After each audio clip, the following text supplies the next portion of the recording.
Hello and welcome to episode 18 of Stay at Home STEAM with Mrs. Nicholson. Today we are going to make a borax crystal snowflake.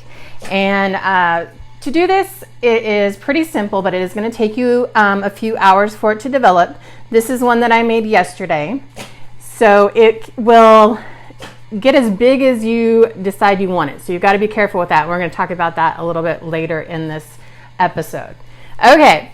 So to begin, you are going to get some pipe cleaners, some string, and something that can hold your snowflake in your container.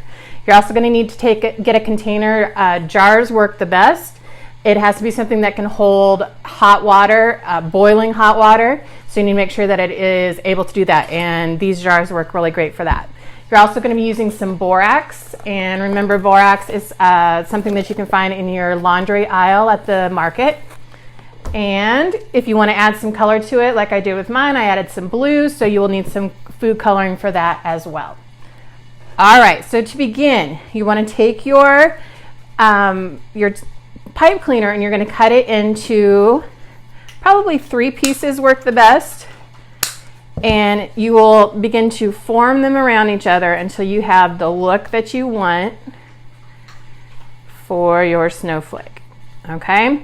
So once you have the look of your snowflake, you have to make sure that it can fit down through the opening easily in your container. So obviously this isn't going to work. So you want to make sure that you are cutting off as much as you need to so it can go in and out. And that's still a little bit tight. And so continue to do that until you have a very easy in and out with that. Still a little bit tight. But let me show you this one. So I have this one already. I went ahead and cut it. I know that it is able to come in and out.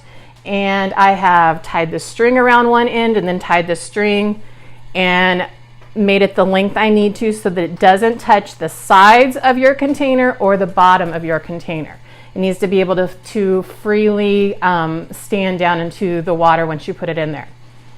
Okay, you're going to start with adding boiling hot water to your container. Now this is something you need to be careful with. Make sure you are asking your parents for help with this in getting the boiling water and pouring the boiling water. Okay, and I'm going to go pretty close to the top. It ends up about 3.5 to 4 cups of water depending on the size.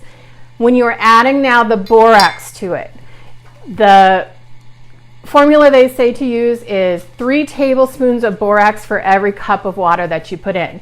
After you've done that, you continue to stir in the borax until no more can be stirred in it. It becomes to a point where it cannot dissolve anymore. So I'm going to start with, since I know I have 3 cups, I'm going to go ahead and start with 9 tablespoons. And if you don't get this exact, it is not going to hurt your process. 7, 8. Okay, so I'm going to get a spoon. Remember, this is very hot, so you want to make sure it's something that can handle the boiling hot water. And you're going to stir until there is nothing that is in the bottom of the container. As soon as you start seeing where it cannot take any more into the bottom, that it's not dissolving all the way, then you know that you've added enough borax. So you want to make sure it dissolves completely. All right. So now I see that it is dissolved in. So now I'm going to add just a couple tablespoons at a time to mix in because we want to have enough borax so that when you stir it, you can tell that it does not allow any more to come into it. So right now I'm at 11 tablespoons. All right, and I'm making sure that it is dissolving and becoming part of the water. And it is definitely dissolving into that. Okay, I'm going to add a couple more. I would think once you get to about 15 is about what I ended up with yesterday when I was doing my sample one. Okay, so once you have stirred it enough where you cannot stir it anymore, you're going to go ahead at this point and you're going to add in your food coloring. And for this part, I would do about 15 to 20 drops, so you're going to use quite a bit.